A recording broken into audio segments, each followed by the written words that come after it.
సరే, కేబినెట్ లో ఏం జరిగిందని నేను చెప్పాల్సిన అవసరం లేదు కదా. కేబినెట్ మంత్రి గారి కుమార్తె చెప్పింది కదా.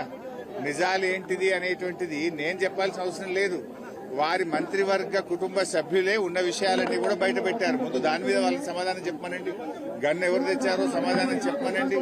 ఇవాళ ఎందుకు పారిశ్రామికవేత్తలకు తుపాకులు పెట్టి అక్రమ వసూళ్లు చేస్తున్నారో దానికి సమాధానం చెప్పండి. ఎండోమెంట్ ల్యాండ్ విషయంలో ఆవిడ చేసిన ఆరోపణల మీద ఒక సిట్ వేయండి, లేదా ఒక జ్యుడిషియల్ ఎంక్వైరీ కమిషన్ వేసి మా న్యాయం మీద వాస్తవాలు బయటకు తెచ్చే ప్రయత్నం చేయండి. ఎందుకు దాన్ని హషప్ చేసే ప్రయత్నం చేస్తున్నారు? ఇలా 3-4 అంశాల మీద అక్కడ ఆరోపణలు వచ్చినాయి. వాటి అన్నిటి మీద ఒక సిట్టింగ్ జడ్జితో జ్యుడిషియల్ ఎంక్వైరీ వేయండి. అన్ని విషయాలు బయటకు వస్తాయి కదా. ఇవి మేం చేసిన ఆరోపణలు కాదు, మీ కేబినెట్ మంత్రులే చేస్తున్న ఆరోపణలు, మీ కేబినెట్ మంత్రుల యొక్క కుటుంబ సభ్యులు చేస్తున్న ఆరోపణలు. వీటన్నిటిని బయటకు తీయండి.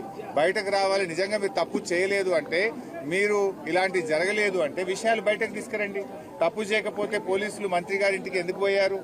తప్పు చేయకపోతే మంత్రి గారి కుమార్తె ముఖ్యమంత్రి సన్నిహితులే సెటిల్మెంట్ చేశారని చేసే ఆరోపణ మీద ప్రభుత్వం ఎందుకు సమాధానం చెప్తలేదు? ఇలా హైదరాబాద్ గుండా రాజ్యంగా మార్చారు. ఒకప్పుడు బీఆర్ఎస్ ప్రభుత్వము పెట్టుబడులకు స్వర్గధామంగా మారుస్తే మీరు గన్ కల్చర్లు పెట్టి పెట్టుబడిదారుల దగ్గర అక్రమ వసూళ్లు చేసి వాటాల్లో పంచుకోవడంలో తేడాలు వచ్చి మీరు తన్నుక చేస్తున్నారు.